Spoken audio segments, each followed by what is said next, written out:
proactive, whatever the lineup, that's a scary team that might assault the real top places in this league. Yeah, well, let's see what happens here in our first draft. King versus IG here. King on the blue side to kick things off. IG over on the red. We have a Lissandra band there first for King, followed by Rumble there by IG. I mean, the last member that we haven't really talked about, Kid, has also really stepped up this season. Been one of the top performing AD carries. In the previous lineups, when they were known for their aggression, he was the controlled person. He was always the one at the back of the fight when all the turret diving was happening from the other members. So maybe he's benefited from the steadier heads in Kakao and Rookie. I mean, his Corki, I think, is the one that really stands out. That's a pick that has to be respected. And there's a lot of Corkis out there. I mean, Deft's Corki, Tails Corki, even from Gamti, very impressive. So that's a champion pick that I want to see IG be denied, for King to pick that away. We'll see Kid take great performances on Sivir as well. Just been very consistent, but even better than he was in previous seasons just by experience. So bans do continue now as well. Jana banned there for King, now banned out by IG. So lots of standard stuff here. Apart from the Rumble, nothing particularly unusual. And Rumble's been on a lot of winning teams. It's been a very highly contested pick. Kind of makes sense to ban it out. I mean, leaves the Jarvan up. Of course, Jarvan Rumble, one of the most popular combos. Jarvan, nah. I mean, Jarvan's kind of been a key pick, so leaving it up here, still probably going to be snapped up, but not those innate synergies with those other top laners. Yeah, we'll see here as well. So we've got Cassidy in the last ban there for King. And this ban phase taken quite a while. Both teams really considering what picks they want. RG got 20 seconds left for their last one now. There's a lot available. I mean, Ahri on the red side, I think, stands out as a really important ban just because it's so safe, especially on patch 5.2, still up to full power compared to live. It's such a safe blind pick that it kind of removes the ability to counter pick with your last 5th pick on the red side, because you can just happily pick Ahri and know that, look, it'll at least be a skill matchup. That's kind of the buzzword you use for every Ahri matchup, but it's very safe. The Nidalee's open and snapped up instantly by King. Yeah, the last ban was Rek'Sai actually there from IG, so very different. And King taking the Nidalee, could go mid, could go top, but probably going to be there in the jungle for MLXG. He's played, a lot of Rengar, a lot of Lee Sin. Hasn't really shown that much, but a very different champion now for him. Yeah, it would definitely be a big change from the Lee Sin. That's kind of been the standout pick, at least from my watchings of King. It could be the Nidalee mid. I feel like the only Nidalee matchup people are opting into is the LeBlanc, which on the one hand, it's a painful matchup for Nidalee, but on the other hand, she's always been considered as a champion that outscales LeBlanc in terms of having longer range poke in the team fight. Potentially more burst if you go into Cougar form, but riskier option there. But it's a safe-ish laning phase with the heal. So it's a flex pick. That's been the big word in the LPL. I mean, at this point, even Morgana's a flex pick. It feels like every draft, there's almost 5 members, especially when OMG's playing and locking in Maokai support. They're all flex picks. Yeah, we'll see that IG go with Morgana, that flex pick, and the Vi as well, of course. Flandre from Snake, loving the top Morgana recently, but probably support jungle there for Invictus Gaming. We'll see how that develops. And Kakao, again, going back to a bit of what we're starting to see from now. It is Vi, not this Lee Sin, not super aggressive jungler. It's just going to a straight old level 6 jungler. One thing that this shouts out to me, though, we see Morgana and Vi locked in. Of course, hyper carry here will be super, super safe. Of course, Vi is the great blocker picks against a hyper carry, but if you pick Morgana, you have that defensive option against the Assault and Battery. Now, whatever the engage target, you could go for basically any AD carry and be pretty happy they'd be safe. Kallista's available here. That's a big mention here. Kallista's really been rocking the LPL this season, and potentially IG could pick it up. Yeah, we'll see, but King actually went for Azir there for Assassin, one of his best performing champions, if not his best. And Sivir there actually coming through for Whoosh. So another good champion of his, and IG now going to see what they want to go through. You mentioned Corki, that is the hover hit from Kid, but they've got some choices to make. Aurelia is the first one that's going to be Pokemon's champion. Kind of weird to not see the Maokai, but it is going to be Aurelia Corki. His Aurelia has been almost as impressive as his Corki. His Aurelia has been almost as impressive as Maokai, which of course has been his standard pick here. The Corki, it's a little bit of a surprise to me just because they look like they had a comp set up to help a hyper carry.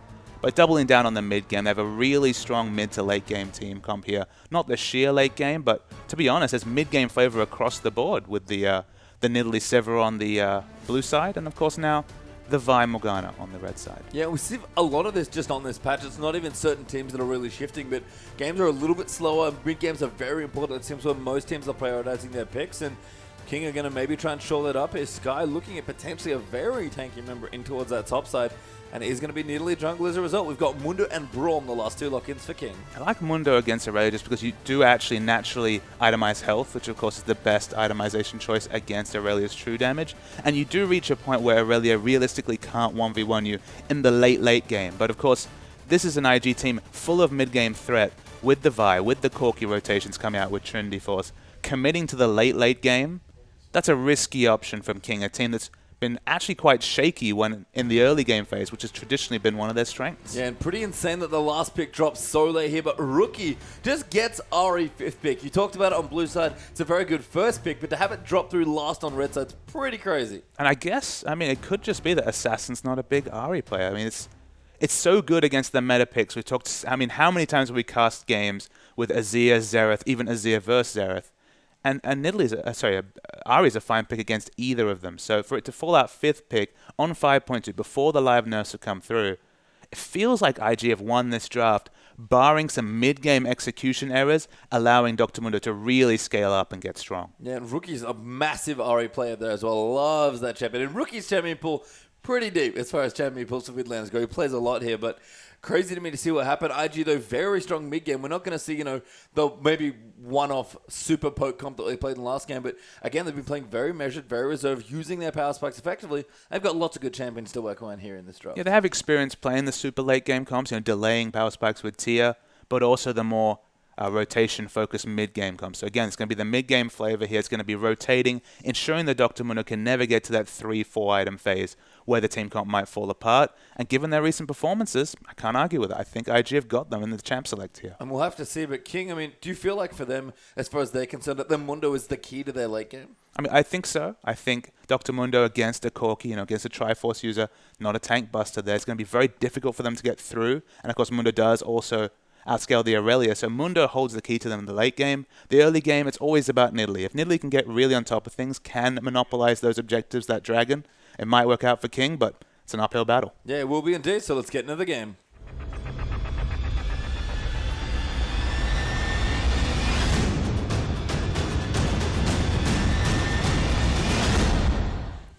And welcome onto the Rift, King versus IG, our last match of the week. In fact, it's been one hell of a week 5 here for the LPL, and King and IG are going to play its last 2 games here for this week. King over on the blue side, IG have got on the red, and they would love to continue the streak they started yesterday. A lot of farming of the jungle expected in the early levels here, so no real need for either team to get aggressive wards down. They're going to be very similar jungle playstyles in the early levels. So right now, very defensive fanning to open up our last series of the week. It doesn't faze me too much there that sort of expected that we are going to have pretty defensive plot here to start things off. Like we mentioned, lots of mid-game comps have been played on this particular patch, this particular week of the LPL. So having everyone start pretty safe and wanting to make sure that jungle gets secured makes sense. Nidalee especially doesn't really like getting invaded. Yeah, and the standard lanes, which of course have been wholly non-standard in the LPL this season, may actually be enacted. We do see the top laners at the top. No vertical jungling, at least signal right now. I actually do like Nidalee in a vertical jungling situation just because she has such a fast jungle clear that a second person accentuates it. And then if it's a damage roam, say for example the Aurelia with Equilibrium Strike, if she was on the King side, then you can get the very good level 2, level 3 ganks coming in. But still, left to our own devices, a fast clearer, so it makes sense. Standard lanes at the start. Yeah, MLXG going to go ahead and start on the red buff. Actually, they might even start on the big buff and give the Krugs over to Lamb and Woosh. We'll see how that goes. Their Cacao, though, going to start his Krugs into his red buff. So going to be a bit more of a standard start. And Kitty's actually looking for a bit of an invade. Yeah, just trying to harass them off the golems here. If they really delay the Krugs, it becomes just that little bit less advantageous to take them in a 2v2. And this is impressive. This is solo here. Kitty's actually warded that buff there. Looks like with a green ward, actually. So a very long ward there. Going to have the time. MLXG getting very low. That's going to force them off there as well. Really nice play from Morgana. Oh, Nidalee does good smite. Every time. Every time. You have to remember that smite does restore the health, so it's slightly less risky than it looks like. Nidalee in her low base stats, I also kind of have the heart palpitations, but these guys are practice. We're not going to see any excuse to red. Fingers crossed this season. Well, we'll have to see. Assassin versus Rookie, though. Really good pressure early on by Azir, chunking out Rookie, but Rookie answers back with a nice Orb of Deception. So, again, skill matchup is the name of the game whenever an Ari is on screen, and I'm sure Rookie's got this one covered. I mean, Ari, I really do like her against these more immovable carries. Xerath in particular is always activating those line skill shots, rooting himself during the queue. Makes sense to go for Ari there, avoid the skill shots and the charms come in. In the bot lane, IG do hit level 2 first. That's the advantage of harassing them off the Krugs, exiting lane Kitties, but still actually having more experience than Lame and Whoosh in this lane. Yeah, really smart stuff there from Kitty's. Able to keep that lane kind of even here. And again, another nice binding onto Whoosh. The damage going to come in. Frostbomb getting blocked there by Lame, and Kitty's could be in trouble. Actually, the passive going to get procced there. Whoosh gets the stun. And a nice trade back there from King's bottom lane. And the Braum passive actually came up really big in the trading. Higher health values on King, so they're winning this bottom lane, at least at this very early stage. Well, XG again making me scared, but he's absolutely on top of it, like you mentioned. There's Pokemon in towards the top side now, getting the early edge that we sort of expect here in this matchup. Sky's pretty happy just to stay back and farm. And for me, personally, Mundo has been maybe a silent overachiever here in the LPL so far. The few times we've seen him, he's looked very strong. I mean, it's interesting. I mean, Mundo never really saw dramatic nerfs. He just kind of fell out of the meta as picks rotated. I believe it was Spawn in the last game talking about how, you know, Vi was popular, which made Morgana popular, and the flow of picks is kind of the same flavor with the Mundo. When he makes sense, when he can be babied through the early game, we always know what he can do in the late game. There are just certain champions, these Triforce users like Corki, that cannot bust through Mundo. So when Sivir and Corki are the flavor carries of the day, what more man than Dr. Mundo to take to the top lane? Just give him a little bit of time to get building up, and he can not even have to itemize for the armor. He can focus on, say, the Spirit Visage first and against the double AP, and then come up extremely relevant. It's still very hard for a non-auto attacker, for example, an AD caster like Corki, to break through Dr. Mundo. Yeah, and I've definitely noticed that the tanks seem to be pervading a bit more of that top lane, especially. It's funny that you mentioned that because Pokemon here from IG, the quintessential tank player, has really just started getting better and better. And yes, he's been playing much better, but it might even just be the meta shifting a little bit more towards what he likes to be playing. Yeah, the double AP, look, it's still popular. It still can prevail and be very, very strong. But Aurelia, she kind of pervades over every meta, so always a safe pick to go with. Always better nerf Aurelia here. Is Pokemon actually going to get traded back here by Sky? Good cleavers coming through the back there, but Pokemon will just chug the charge of his flask and be okay. Tensia's behind, actually. Pokemon a little rough there in that matchup. Assassin in the mid as well. Even there against Rookie, who's just making sure the wave holds and doesn't crash into his turret. And even there in the mid, bot lane is very even as well. So as we kind of expected, sort of a quiet early game here. Both junglers farming up pretty hard. And of course, because we do have standard 2v2 lanes in the bottom, less chance for that early dragon to be taken down. You're realistically not going to be able to have two people exit bottom lane and pick up an unanswered objective. Lane swaps, they're the things that open up early dragons. No lane swap means that the objective snowball is going to be later. Yeah, and for IG, we'll probably have to wait for some ultis from Rookie and Kakao to really get in there. And for King, they're probably just waiting to, maybe get the Sivir BF, so start pushing out those lanes and open up that space for themselves that way. I mean, the big purchase here for Sky on this Mundo is the Giant's Belt.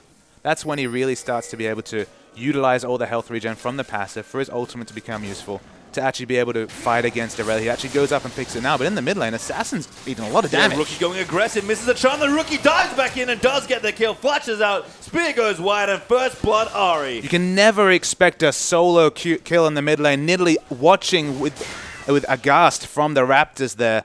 Rookie, we bigged him up in the pregame. He's showing why. Solo kill on Assassin. Yeah, and a lot of that pre-live nerf Ari coming there as well. One of those things, he missed the charm, but still more than enough damage with all the skills to be able to pick up that kill. Just so much more mobility. The kind of the little thing. We talk about the Q allowing her to dodge skill shots, the fact that it can be used defensively. The other simple fact is that if you Q and move forward, you're going to get that extra auto attack in. Your trade's going to be that much stronger.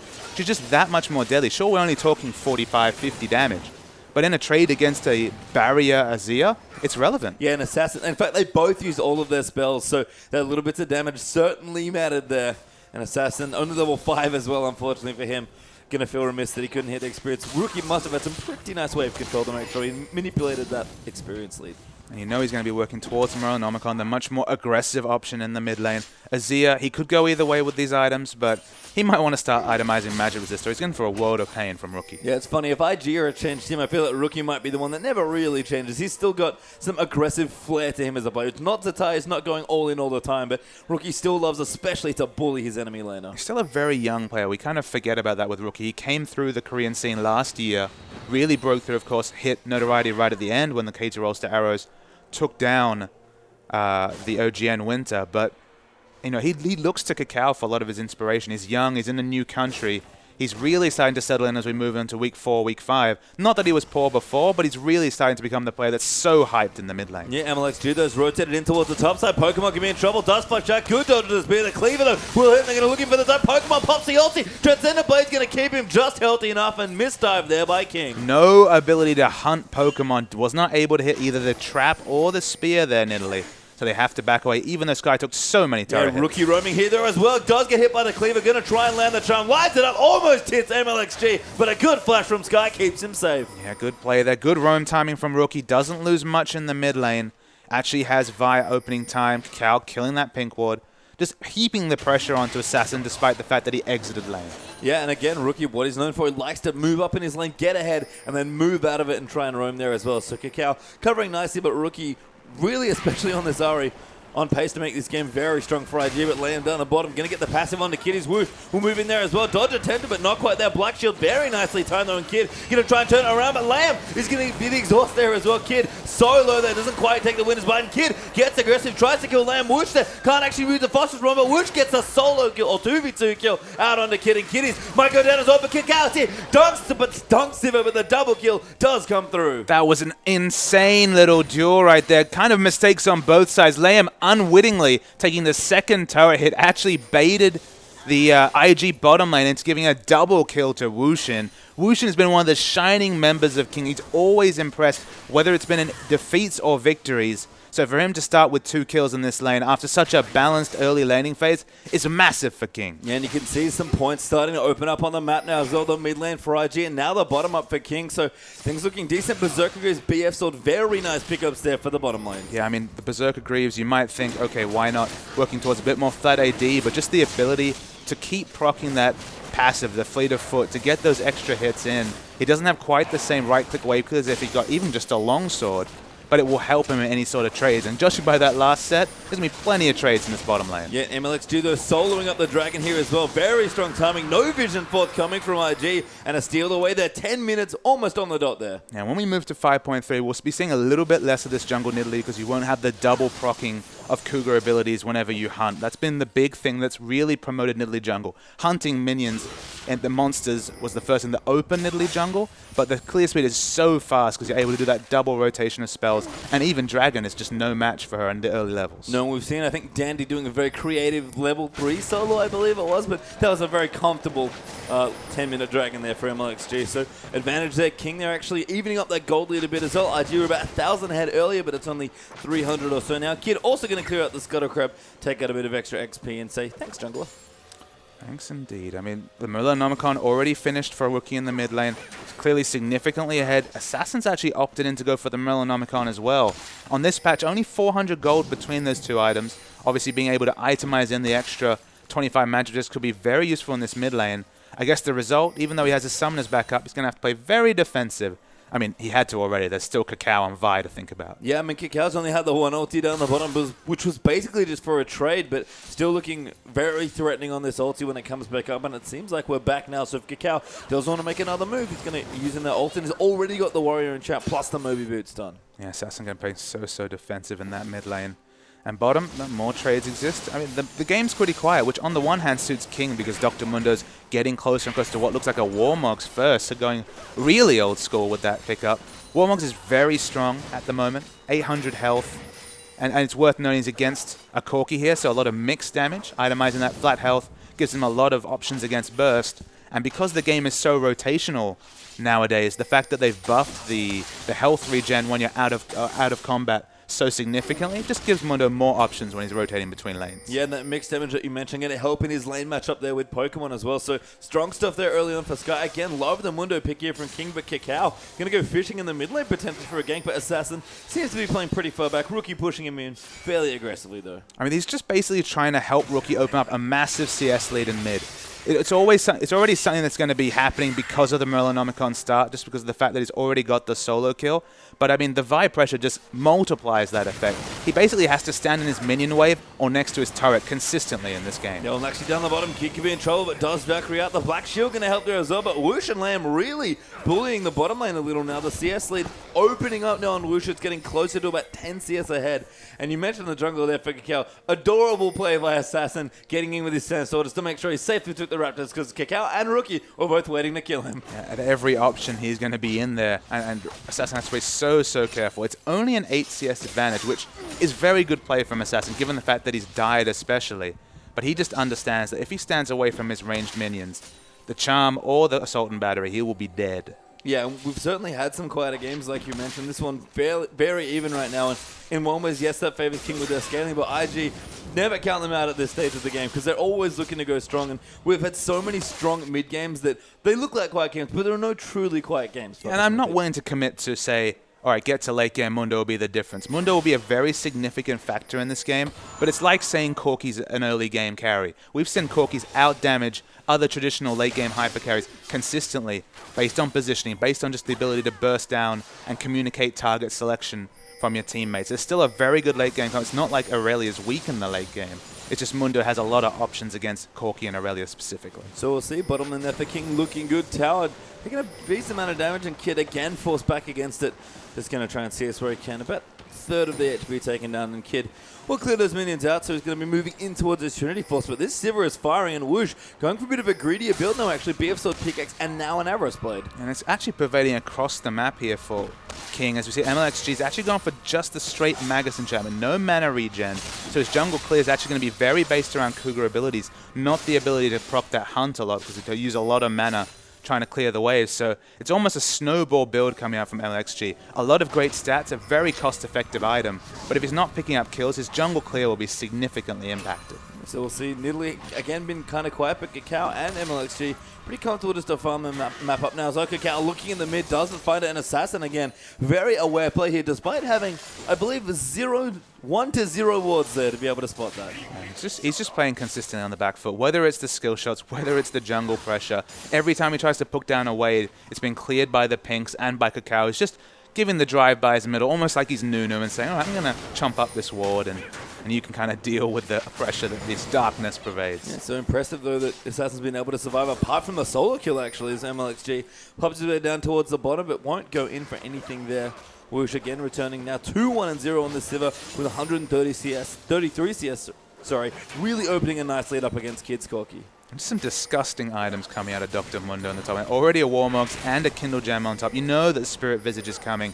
Most of Corki's damage in the early game specifically is that magic damage, and Mundo's already sitting on just a complete colossal amount of health. So he'll be very relevant. Be interesting to see if King is wanting to commit to contesting this dragon. Almost level 11 is Mundo when his ult really starts to get going, really starts to be beneficial for use in a fight. It'd be risky, but it's an option for King to try and contest this next dragon. It'd be interesting to see as well. I mean, they did get the first one, so they can feel a little bit safe there, but of course, also have the exact timer. So do they want to go in? Dragon's up 7 seconds now. So if King want to make a move, they're going to have to go now. Pokemon being a little held down. It hasn't finished at Trinity Force. That's quite late. And then bottom lane, actually, it looks like there's some low health members. Whoosh actually forced him up the ulti. Cacao tried to find him. Black Shield down there as well, but not enough. And not in range there to pull the trigger on the ulti. So Whoosh will get away, but burns a summoner and an ultimate for it. That might free up enough space for ID to do Dragon. Yeah, the ultimate's very important in these skirmishes around Dragon, especially with a big Dr. Mundo. He doesn't have boots yet, but the movement speed from his ultimate and the On the Hunt would have been enough for him to really get in Corki's face. Corki's damage with this Trinity Force is going to be the big factor for King to consider in a dragon fight. So if it was all going on to this super tanky Dr. Mundo, it'd open up a pretty big strategic advantage for King. Yeah, so we'll see there. Sky was kind of walking down, but is actually warding the top side of the jungle there. So more interested in kind of keeping the lanes down and spotting for that jungler, so we can maybe even keep split pushing there. And IG are going to line themselves up for a first dragon, it looks like here.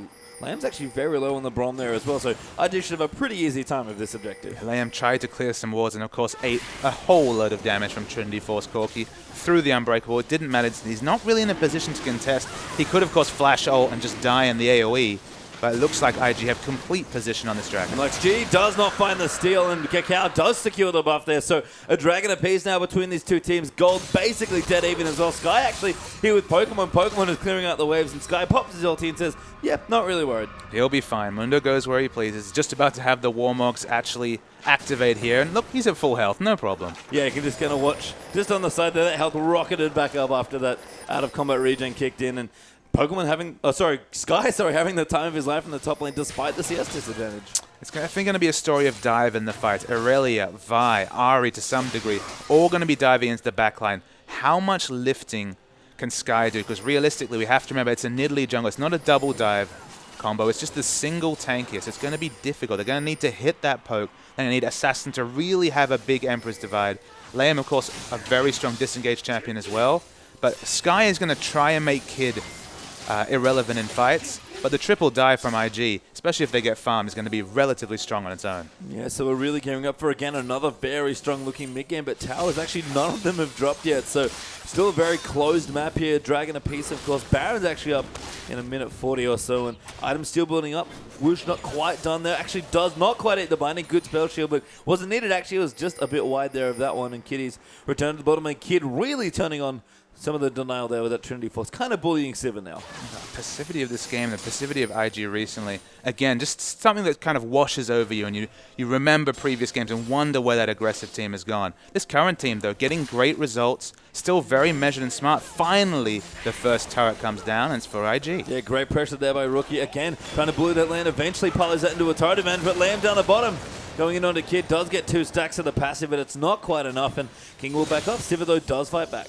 Yeah, I mean, they're still anchored in the bottom, and that's kind of the frustration for Kid. They've been so good at grouping with power spikes, but because it's Sivir we're talking about with plenty of flat AD, clearing waves, they're relegated to having Kid just try and match Wushin in the bottom lane. Yeah, and Sivir is just so persistent in her push as well. It pretty much never stops, especially with these 2 flat AD items in as well. And it's not going to get any better once Wush has done the Infinity Edge as well. So things looking good here. Still building up all of that gold. Kid maybe looking to go back now, actually. And Wush will rotate in around the side, maybe looking to pressure up another lane. But no, just a couple wards moving down. And Kitty actually has to be careful. Does get tagged by the Brawn passive. Black Shield out. They might be able to save him, but the passive does get popped. Lamb gonna chase into the ulti just a little wide. And Wush does get the kill. They're trapped under the turret. The Pokemon is coming down. That was a great spell shield, though. And the stun does come in, but Rookie now is going to dive into the backside. Cacao also coming in, just missing the Vault Breaker, but will hit the Assault and Battery. Sky is so tanky on this Mundo, but eventually falls to Rookie. Pastry time, your first reaction would be to say, where's King? Why is Assassin not rotating? But remember, this is the culmination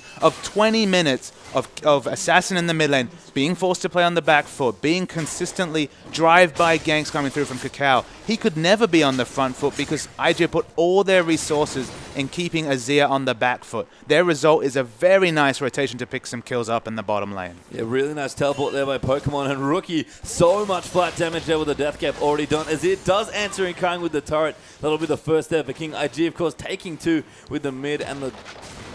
I got trolled. It's an Azir turret every time. Azir turrets, they are the bane of every cast's existence, but that's definitely one for Corky. I caught it on my screen, can confirm. There we go. Turret has been confirmed. The bottom turret does get filled by IG, and they'll now go up 2-1 in turret series. Assassin will clear some minions out in the mid. Pokemon going to do the same here in towards the top, and that mid game that we talked about here, IG looking to get a little bit stronger now. Rookie really leading the charge there as well. But Rookie, he was actually positioned towards the bottom lane because look at his item. He's already picked up the death cap on his first show round.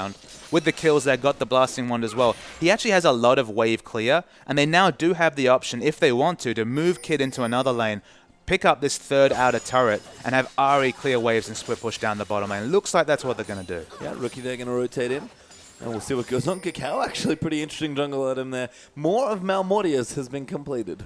More Malmortius. Of course, you're going to take a lot of incidental damage in team fights from the Dr. Mundo. Then you've got the double AP coming out of the jungle. And from Azir, so it's a viable pickup. It's a strange one. It's pretty gold efficient. I mean, Hex Drinker, its former component, is one of the most gold efficient items in the game.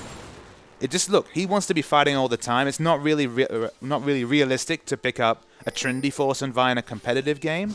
But the more Malmortius gives him that defensive flavor and still plenty of damage. This is strong stuff there from Cacao. Pokemon returning to the base. They're going to look to shop up and probably going to buy Spectre's Cal. They're done up, so. But we're looking to take a little bit less damage from the Dr. Mundo there. Cacao clearing out the Scuttle Crab as well. IG continuing to try and get Visionary, and like you mentioned, Rookie anchored to the bottom lane now.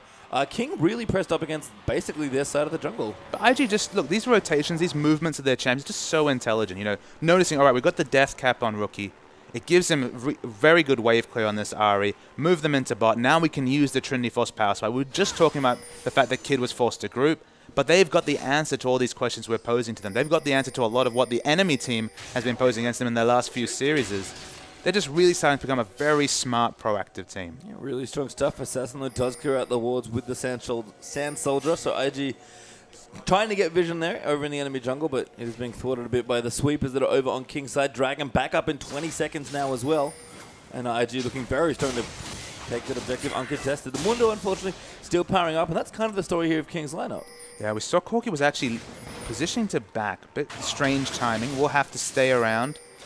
IG looks strong in the dragon fight, and they're going to initiate. Kakao going straight in there onto Assassin. The ulti not enough. Kakao plays that beautifully, but everyone else going to dive in. Pokemon is coming over the top as well, and the Zero actually did enough that they managed to kill Kakao, but Liam did go down, but a decent trade for King. The trade is very good for King because they take the jungler for just giving up the life of their support. It stops IG from competing for a dragon. They've been set up for so long. I was looking at the minimap. If you look in the minimap, their creeps are pushing basically on the inner turret of King. They would have lost so much if they tried to contest a long, drawn-out dragon fight, but there's no dragon real pressure now that Vi is dead. Sky actually gets chunked down there as well, but he does have his ulti. Burning Agony actually still running in the Warmog's region, still kicking in, so that second dragon going to go over to King very quickly. Nidalee does so much damage to that objective. Yeah, I mean, Kakao just didn't have the full idea that, of course, diving in, I understood why he went for it. He had a lot of damage. He almost got the solo kill, but you have to remember the Emperor's Divide, especially in that spot, it took up the whole area such that the only flash that could come out was Pokemon over the Raptor wall. That was the only way they could have a secondary diving threat there. So again, excellent ultimate position for Assassin. That's definitely not where you want to fight a grouped fight for Invictus Gaming. Rookie down towards the bottom now, still pushing a little 239 CS as you're actually slightly ahead there. Assassin has gotten some time with them midway pushing back and forth towards him, and he's going to be able to pick up his next major item as well. Liam, in the meantime, going to clear out these creeps as best he can as Brom, and 2 items done for Wish as well. So things for King now looking up after that little exchange. It's just an incredibly greedy build coming from MLXG. He's actually gone for the death cap second. It makes his poke hit harder, it makes his heal coming out of the Primal Surge very respectable. But it's one of those situations where one of the issues with Nidalee is that she's so good going forward and offers so little when you're engaged upon. So again, going forward, she puts down some poke, she's got low cooldowns coming from the Magus enchantment. Once she gets below half mana bar, in a team fight, she's going to be essentially useless if IG really monitor that and try and keep her under control. So, I mean, there's a lot of potential snowball coming from this build, but no mana regen whatsoever. I mean, Tia might be too much of a risk, it might be too much invested into just mana regen, but this is a risky build coming out from MLXG. Yeah, and kind of speaking of builds, moving down to Kid now as well. Picked up the BT for himself, so looking good there. Rookie actually going for a third item, Abyssal Scepter, so very aggressive choice there on his Ari. And of course, Pokemon still building up. Got his Water Smell, built in there as well towards a probable Randuin. So Aurelia looking tanky. I do like the aggressive choice of the Abyssal Scepter over perhaps the Zhonya's, just because with triple dive coming out of IG, very unlikely to be the sole focus fire from King. So you can afford to go that more aggressive option. Still gives some magic resist. But again, the dueling pressure of Rookie right now, whether he wants to split push, whether they look to get a pick, deletion coming out of this Ari.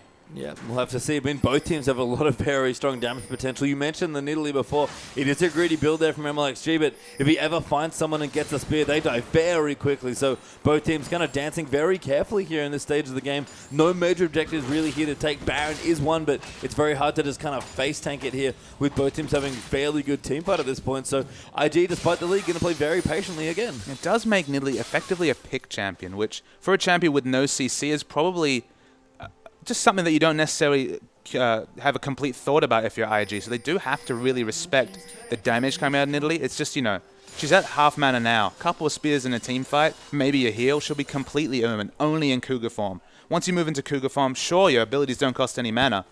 But then again, you're a melee champion that's built full damage. And Rookie down the bottom, going to go in onto Whoosh there. Does use the ulti land, they're going to dive back in. Double teleports coming through his own. Rookie just survives there. Both tellies get cancelled as well. And Whoosh and Rookie live. Everyone's bluffing with the teleports, but it was necessary coming out from both Pokemon and Sky. Sky's very tanky, but wow, takes a huge burst of damage. So much damage. Pokemon going to dive in now as well. Sky's popped the ulti, but he's got Equilibrium Strike. Can he fight off the damage? He flashes out. They're going to keep going in, but no more gap closes available. And Sky going to run away like only a Mundo can, but Kid actually going to join the party now as well. Sky's still pretty tanky, but the ulti's run out. Kid going to follow in. Pokemon with the next gap close, and Kid gets the kill. Patient time, it's insane how much damage Denting Blows was doing. It's actually already maxed through. You look at Mundo's build, no armor to speak of. Shredding the health on the third auto was Kakao. It must have caught even Sky off guard. He's very tanky to, say, a Corki. It's very hard for Corki to bust a tank, even if they don't itemize armor. He would not have been expecting that coming out of Kakao. Really impressive stuff, and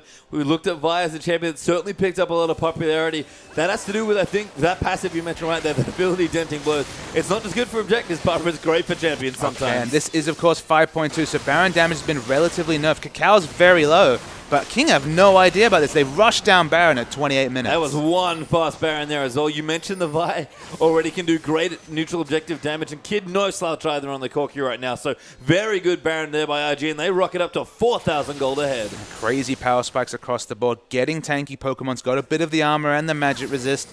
The Trinity Force and the Bloodthirst are completed on Corki. IG are looking for a fight. They've got the Baron buff now. They can continue to control waves. Pokemon still split pushing, even though his teleport's down, I believe. And Dragon's a minute away.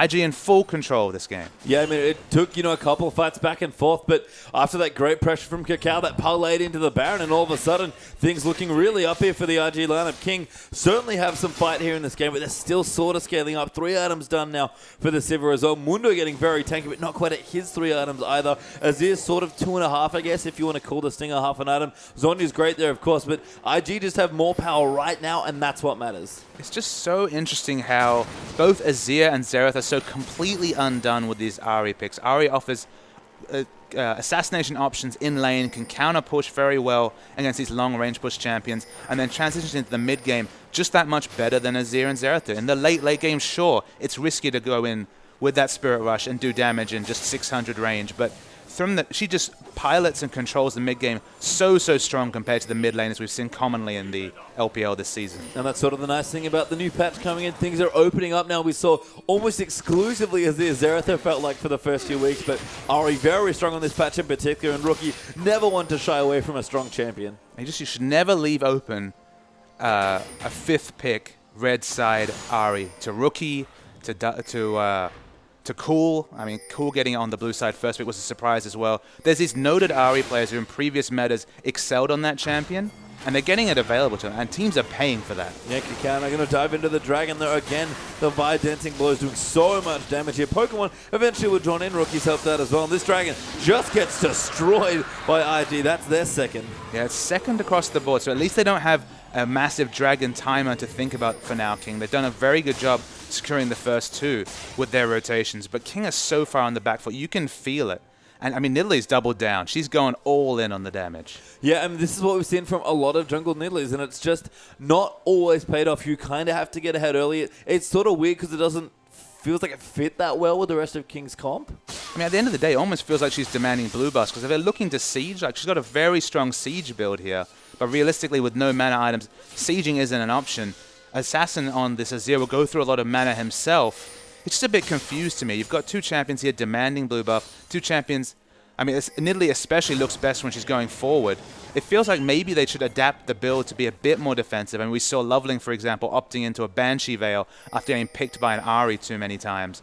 Ahri has so many options here. Obviously very hard to pick Lucian with the Spell Shield, but either Nidalee or Assassin's Azir will be instantly deleted by this Ahri. Yeah, and Rookie's just gotten stronger as well. 4 items done now, including that Void Stuff, and Rookie really respecting his mobility on this champion. Never upgraded the boots, doesn't need to. It's such a different frontline coming from IG. That's the issue here, King, is that they can bluff aggression, they can stand there throwing spears, but they got massive magic resist coming from Pokemon and Kakao on the front line there for IG. Even the Abyssal Scepter gives Rookie options. The dive has magic resist and does a lot of damage, and the frontliner King, barring Mundo, is very squishy. Yeah, Rookie hit the spear, but that Abyssal Scepter actually doing work there on the magic resist front. Doesn't take too much damage. Black Shield there is all going to help him out, and IG just going to starve King out of vision on this top side of their jungle. Now rotating in, going to melt the tier 2 turret there. That goes down, and I believe that is all 6. No, never mind, just the 4 turrets there from IG. Azir's Sun turrets once again much more powerful than I am. It's been a long weekend there, patient time. Azir has really had your number, at least in this last game. I mean, you look at the wards down on the map. There's some very good pink defensive warding down by King. They do have access to their monster camps, perhaps more than you might feel given how this game's gone. It feels like IG have a complete stranglehold on the game. But King's vision is certainly not letting them down yet. No, and they've got a good comp here as well. They just sort of have to find a good spot for it. And like a lot of team comps, King's is a little bit better when going forward. And that's really what they want to do. Pop the Sivir ulti, get the Mundo in there, really get Azir in close and try and lock someone up. But right now it's just not been working. Rookie's dancing circles around them. I mean, it's kind of a confused comp if you think about it, though. Because, I mean, Sivir pops her ult. And, like, obviously, Sky will head straight in. But basically, everyone else, barring Braum, wants to be at the back. Like, Azir is much stronger when he's being able to control space in front of him. Of course, he doesn't want to be dived upon and necessarily assassinated, but he can control a lot of space. He's very strong defensively. Nidalee wants to be poking and never wants to really be fighting in melee range. So they'll pop that Sivir ult. I just don't really know what the situation is where their comp really is played to its full potential. Maybe if they were way ahead and poking around a turret and able to disengage with Sivir ult and the Braum ultimate as well, I could understand, but that's not how this game is planned out, and it feels like IG have so many offensive and defensive options with the comp they've picked, and King are kind of tunnel into a comp that doesn't really offer much 33 minutes into this game. And I have to say, Papa Smithy, I feel like we said that quite a lot whenever we see Jungle Nidalee. It does work sometimes so well. Cacao piloted it to great effect.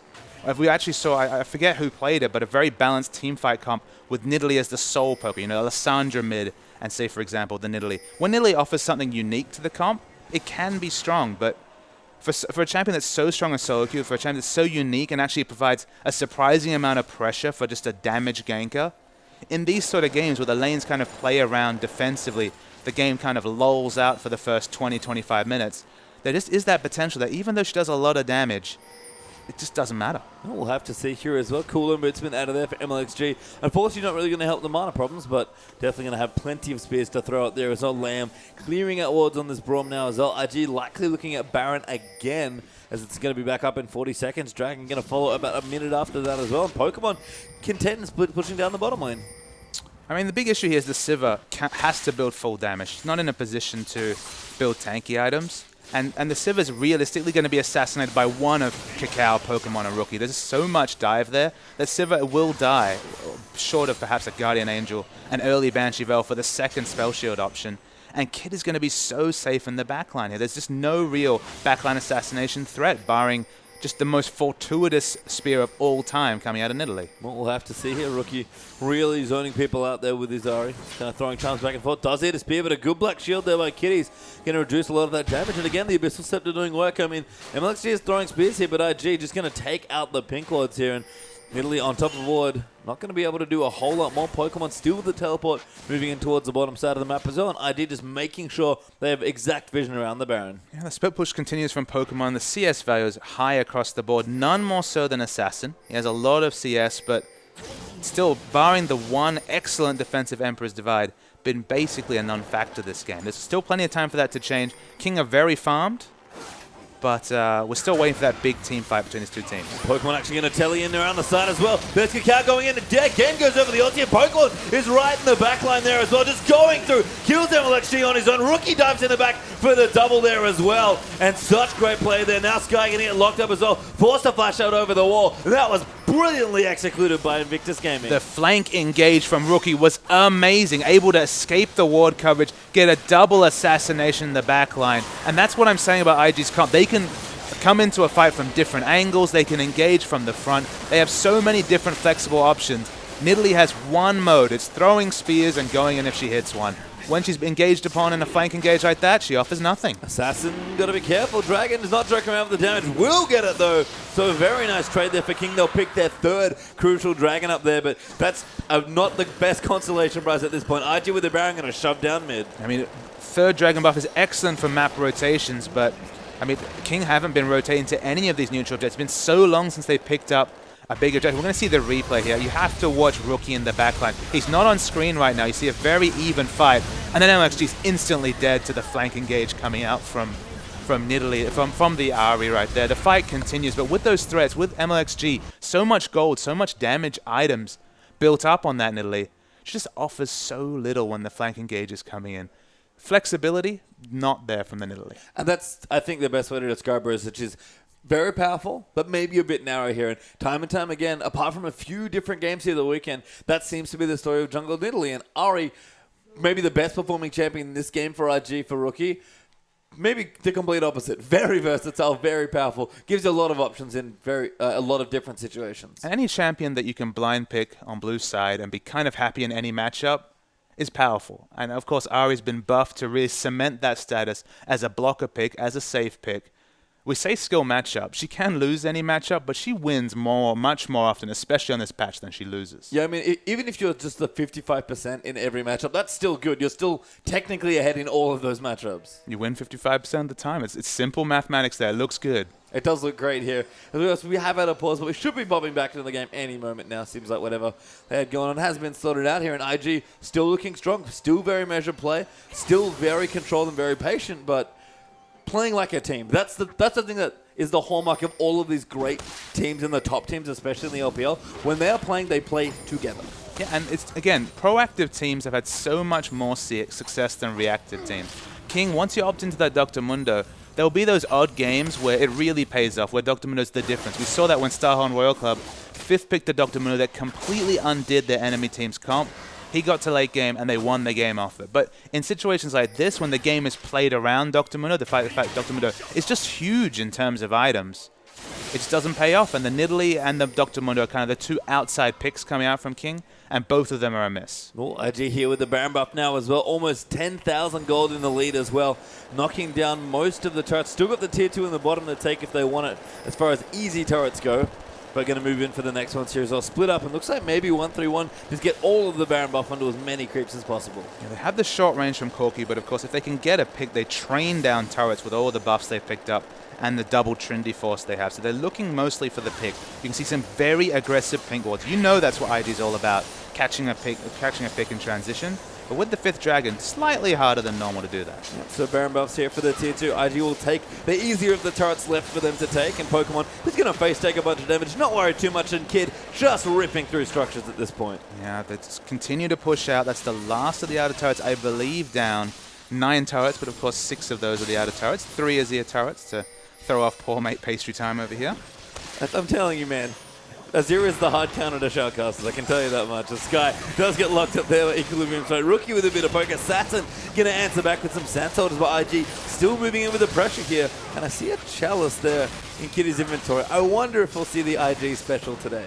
I mean, the Banner of Command would be so impressive here as well, as we see the Siege Minion actually did most of the damage to the turret at that situation. Corki finds it hard to get the big orders in, but Siege Minion doing it for him. Siege Minion doing work here for IG. As that Kid, needs a bit of help. Siege Minion going to help him out there with the Baron buff, and Rookie going to throw Pepperk in. Lamb doing a good job blocking a lot of this damage, but that turret's got basically no health left. Does get taken out, and King, no real options left here. Don't want to fight RG 5v5, although Kid is just a little low. Maybe they'll look in. If MLXG can land a few spears or Sky can get some cleavers, they might be able to pick someone off. Never mind Cacao, they're going to go deep in on MLXG. The ulti, they're going to move in, but they're going to move through it. Cacao, just so tanky, but does actually get killed there. Not quite tanky enough. Rookie gets exhausted, forced to dash out. Liam so low, but the rest of King are rushing in, and Kitty's now low as well. Their Pokemon forced to flash out there. Woosh going to go in for the next kill. Rookie is so low, goes down there as well. And that was 3 kills for 0. King, answer back. Once again, Assassin's Emperor's Divide are wonderful. There's no ability for the team to follow in, barring a very awkward flash over the side wall.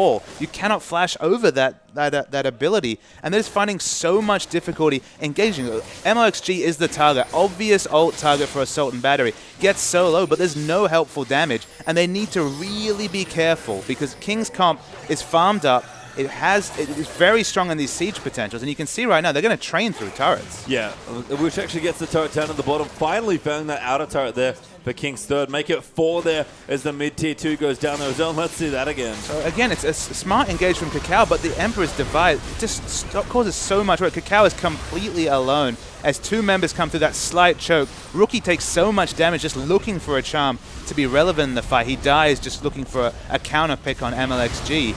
And King, look, their comp is very solid when they're being engaged upon. So IG need to be careful. They need to get a pick before they try and take these engages, because the Emperor's Divide is just completely splitting the Vi away from her team. Yeah, and that ulti, which like you mentioned, stopped so many gap closes. I was wondering how the interaction worked, but Assault and Battery seems to go through it, which sounds great in theory, but is really awful in practice as far as IG are concerned. It's almost like that time you play the jungle Malco and you end up under a turret. It's just that situation where split away from the team. If MLXG is just able to do damage to one target, and there's no other diver jumping onto these squishy, high damage members of King's team, King's comp looks great. It does, and it looked great there. MLXG now on the Nidalee going to get some vision around the Baron potentially. Does throw a couple wards down there, hops himself back overall. Dragon back in a minute now as well. So both teams going to be looking for their 4th. And, this game, despite the big lead from IG, these neutrals are very important. And if both teams are looking for their 4th Dragon, we could have quite a dramatic end to this game. It's a big deal that IG are only sitting on 2 dragons. If they were at 4,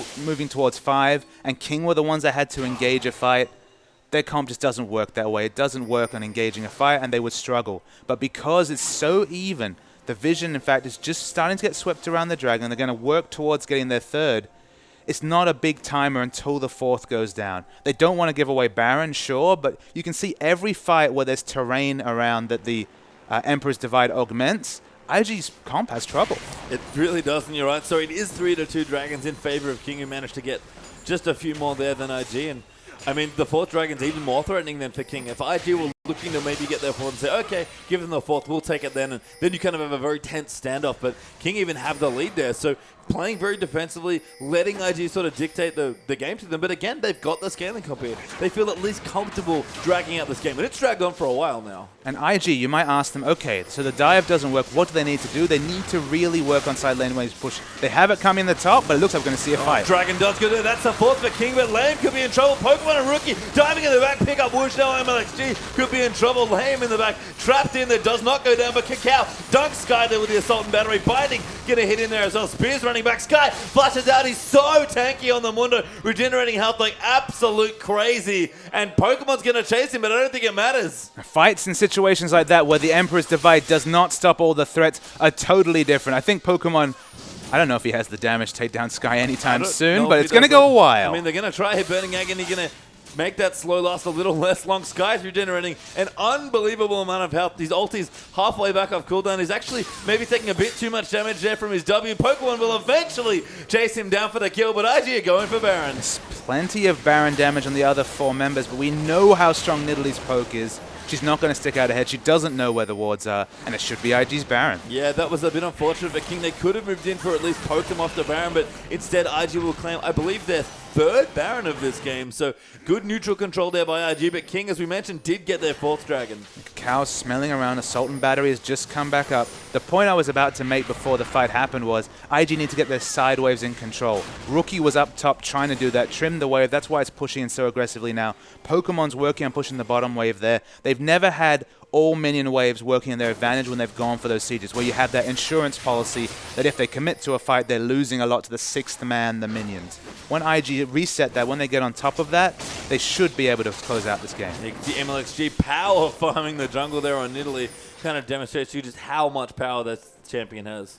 Yeah, plenty of damage coming out to those minion camps. So much more difficult when you're dealing with killing the champions. It's much easier, again, with the single dive. I don't think we'll see a third fight where Cacao is split away from his team. Those have been the few times when King's Comp has really looked like it was functioning and firing on all cylinders. Yeah, and IG now with, taking over the 2/3 of the map, basically, we'll leave King in their third for now. As Rookie now going to rotate in towards the bottom. 5-1-2 on the Sari. 388 CS, not too bad. Got a good amount of damage on us, but at this point, Assassin might just outscale him. 462 CS and an absolute boatload. And with all the items for this, there's so fewer pinks that you're able to buy and put down on the map. There's 3 around Baron. At the moment, those are irrelevant. They need them in all the transition points between these lanes, or we could have a decisive fight around this inhibitor. Well, Pokemon's going to look aggressive here. Kid going to poke in there as well. Skylar going to throw out some pokes. Nidalee also getting in there with the spears. And IG can't really close here. The Siege Minion going to do some work, but snipes it off. Cool MLXG there with a spear, and we'll reset a little bit.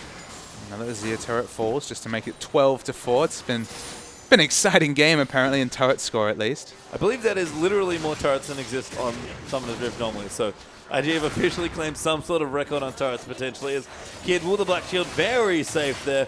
But still, Assassin poking. King have a decent amount of poking. As you said, defensively their comp's not too bad. And Kid takes so much damage. Assassin is doing so much damage. If you disrespect these soldiers, when you're able to set them up, when there's 2 soldiers ordering the same person, the damage is just disgusting. This, of course, is being modified on 5.3, but in 5.2, you can see IG are really struggling to close out this game. I mean, struggle is maybe an understatement at this point. They've really not been able to get inside the space. That that bottom inhibitor has been exposed as Lame. Does get crushed down. Good pick there from Rookie. Might set it up. He's going to go back in as well. Now on top on the MLXG. Almost kills him. Does kill him, actually. Pops us on his Pokemon there on the backline. Cacao going to dive in there as well. We're going to leave it for now. Assassin used the ulti, and that's all the room that IG need. For once the turtle fails. It wasn't the Massive Emperor's Divide coming out. Double pick comes through from Rookie. IG, it took them about 15 minutes longer than they wanted to, but they're going to win this game. Yeah, Whoosh gets wrecked there as well, so the rest of them dive in. The ace gets completed, the Nexus turrets fall, and the Nexus follows swiftly after. Invictus Gaming finally break King.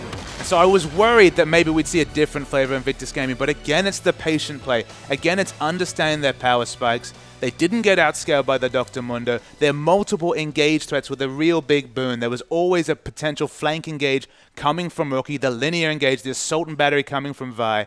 And King's comp, it had a lot of answers at the end. It was very difficult for Invictus Gaming to close it out, but it never felt like King could take the game by the grip of their teeth and really try and finish it themselves. They were just sort of delaying the inevitable. Yeah, I mean, great play from King there, especially towards the late stages of the game. But I think what you're harping on there is that King could never be proactive in that game. That's not a good spot to be in the game of League of Legends. You want to be dictating to your opponent. Sure, if you fall behind, play to your win conditions. And King, their win condition was kind of like, hope IG screw up again, because they just couldn't find any good fights outside of their own base. And this never was their time that all those damage items from MLXG paid off. There was never that time when they were getting the huge poke and able to take a turret off it, just like Gragas ultimates around a turret would have been in the past. You could see the flavor of what they tried to do, but it just never came together on the Rift this game. No, and a strong performance there from IG and King. We'll see if they can answer back. Game 2 and our last game of the week is coming back after this short break.